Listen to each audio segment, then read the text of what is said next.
Hello guys, in this video I'm going to show you how to merge your storage drive on Windows. Doesn't matter if it is SSD or HDD. Sometimes when you get a new computer, they often partition the little SSD that comes with it.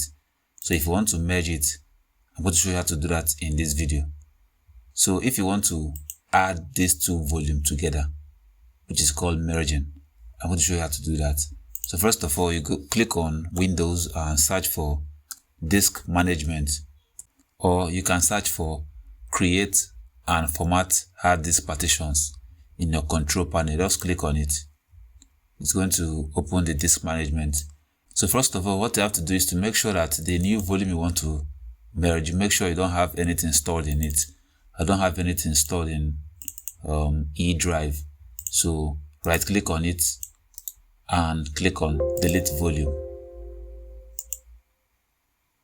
After that, it's going to be unallocated storage. The next thing you have to do is to right click on your SSD and click on extend volume. Click on next. Don't touch anything. Just click on next. Click on finish. And you're going to merge both of them together.